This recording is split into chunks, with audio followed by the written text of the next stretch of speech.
Hey everybody, Violin Guy here, and today is the first tutorial today. Well, what you're watching right now, whether it's today or not, is going to be my first of many short tutorials on how to make your golf course stand apart from a noob golf course or a less good one.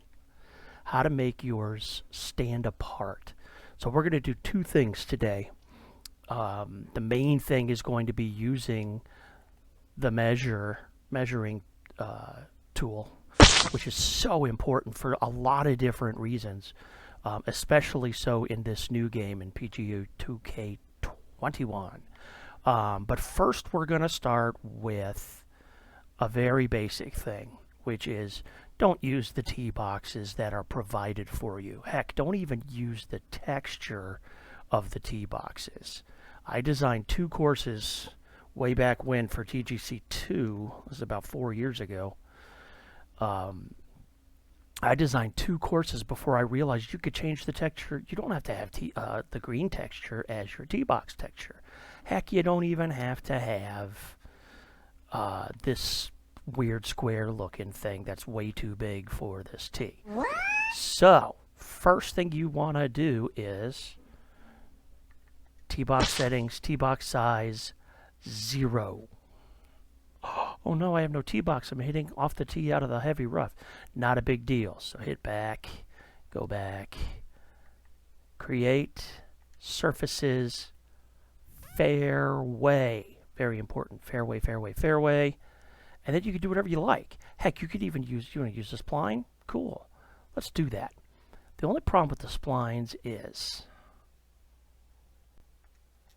okay, so now I have a spline. Obviously, I have to make that bigger, so I'm going to go down here to path width. Make that about 4. Okay, so now you have a, a teeny tiny little tee. That's cool. And it's fairway, which is really more accurate. Golf courses, the tees are generally not cut anything like the greens are. So,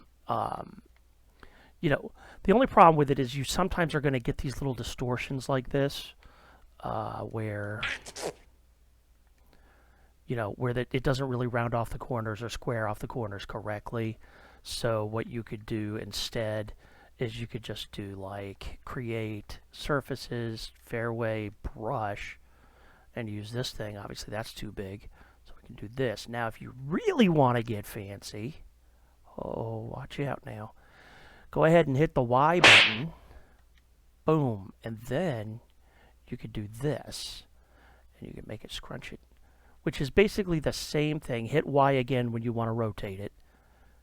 It's essentially the same thing you did with the spline. You made a nice long thin tee box, but now we could do it with the shape instead. A lot easier to work with. Okay, so there's your tee box. I just wanted to hit that real quick before we really get into the serious bit of this video. It's very serious. Why so serious? Well, you'll see. All right, so this is the second hole on this Tutorial Hills golf course. So, this is a par 5. No, it's not either. It's par 4. Okay. So anyways, you got a par 4. Hey, by the way, anybody notice that when you clear trees, it leaves the shape down on there to turn yellow? I really dislike that. I hope HB does something about that. There's so much to love about this game, but with the last patch, this kind of is poopy. Okay, so let's talk about the measure tool. The measuring tool is just invaluable. I never used to use it. I used to just kind of eyeball it. I would use the yards to tee up there and say, okay, yeah, there's 300. That's about where I want my landing area to be. And then that gives me 153 to the green, and then I would make a green. We're going to talk about making greens because, as you're going to see, you don't have the 25-yard grid anymore. So we're going to show you how to make greens. Now that you don't have that, I used to use that as my guide for drawing, for drawing the green itself. Okay, so first of all, we want to find out where our landing area is. This is very important. So we click once, Not only does this tell you how far, but it tells you up, down in terms of, so this is down like 6 feet.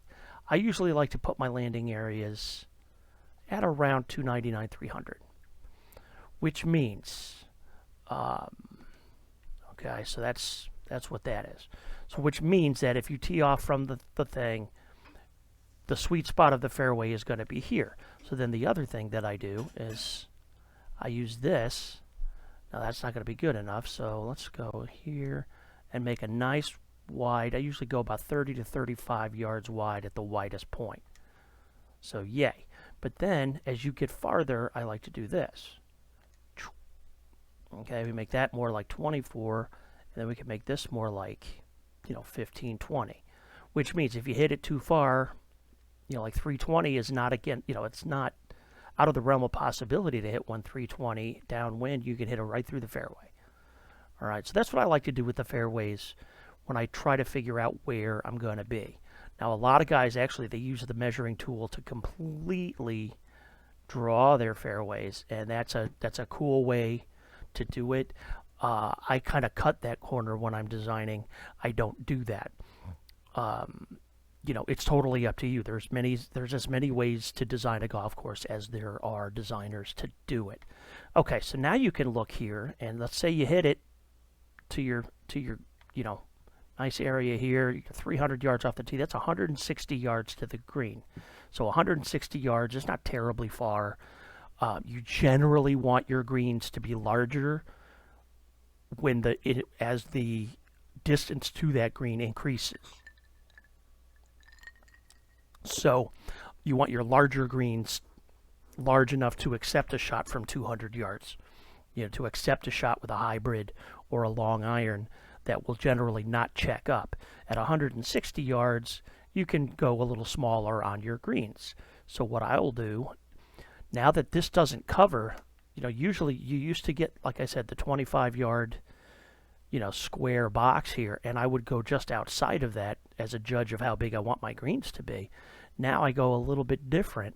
So I say, okay, I'm 160 yards away. Do I want this to be a thin green, whatever, long green, short green, depth-wise, or what? So we're going to make this a long, narrow green. So I'm going to go here. And we're going to say we're only going to make it like 15 yards wide. That's generally pretty small. But we're also going to make it, oops, let's go here. Let's start here. We're also going to make it 35-ish yards long. And now what I can do is I can draw my green. I usually draw back to front.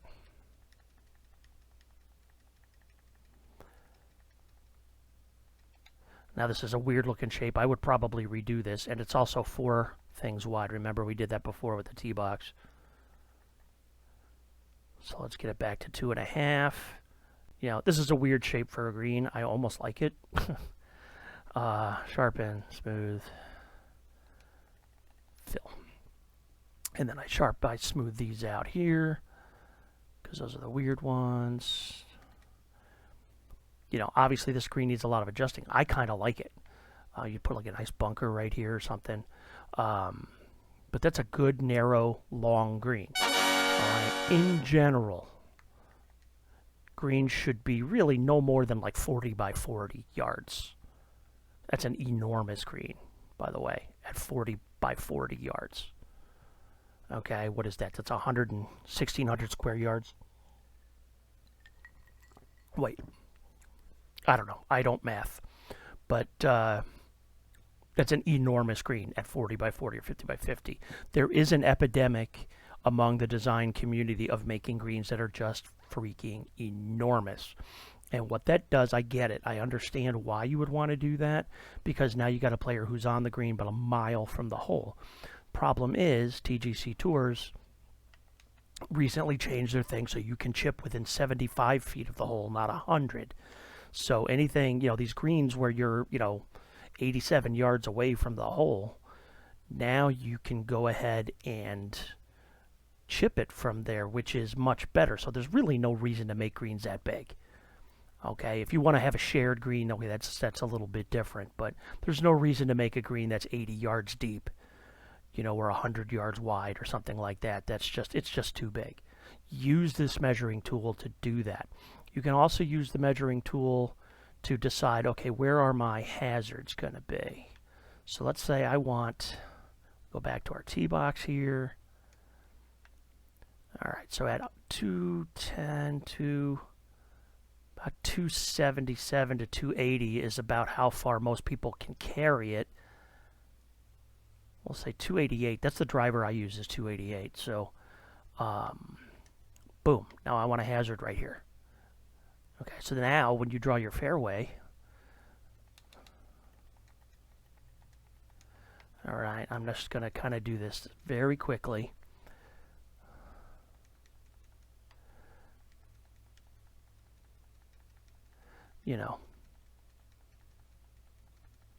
It's not coming out the way I want it, but I'm just doing this really quickly so we have something on the thing. Okay, so now we're here. Here's a nice thing going to be here, but the fairway's still relatively wide right here. I would make this come in like that, and do something like this to where the widest spot is still, up here somewhere. But, again, this fairway, I would never keep it. I would do a little bit better drawing it. But you're using the measuring tools as a guide. I like to use things as a guide for drawing other things. Okay, so like using, light rough or heavy rough, shapes as a guide to, okay, where's my bunker going to be, etc., etc. So use the measuring tool. There are dozens of cool uses that you can have for it that that I'm not even using here. So, but I like to use it for three things. If we should review, I like to use it, number one, to determine where my landing area is, where the widest part of my fairway is going to be. All right. Number two, I then use it sometimes to say how far is it going to be to hazards, like a bunker that would be right here. And then I also use it to draw greens. Now that we don't have a green grid that covers the entire area, 25 square yards, or 25 yard by 25 yard square, I should say. Now I can measure, and this is the kind of green I want. Now, if I wanted, a green, I'm just going to do something up here. So say I wanted a really wide green, I'd go 35, and then maybe only 23 yards. Okay, and then draw any shape you want around this, and now you've got an interesting shape, an interesting shaped green that's only 20 yards deep. Okay, you could, on a shorter hole, if you were hitting like wedge in there or something, you could even, go 15 yards because you'll be able to stop a sand wedge or something like that. All right, so I've gotten away from the larger greens. I generally try to make my greens as small as I can while still being fair. One other thing real quick about the measuring tool. Sometimes you want to use it to determine where your fairway starts. Okay, so here it starts at 200. Never have your fairway, never, more than about 230 yards to 240. Okay, because into high winds or very high winds, you can't even hit a driver that far. All right, so always, let the players, have an opportunity to at least get it in the fairway. All right, and so I usually start mine at about 2 to 220. If there's a hazard or something over here that we have to clear, make sure that the players can clear it off the tee with generally no problem. Okay, maybe they hit a wayward shot and there's hazard over here. That's fine, but you want to make sure that you're starting your fairway in a fair way. All right, that you're generally starting it somewhere where a player can get to off the tee, even into strong winds. So that's it for the measuring tool. What we covered today is using the measuring tool to make your golf course play better, and then of course using fairway instead of green texture and using different ways to make your tee boxes. That's going to help your golf course be better than any other noob golf course that's out there. So I hope you enjoy this. I got lots more coming your way, and I will see you all next time.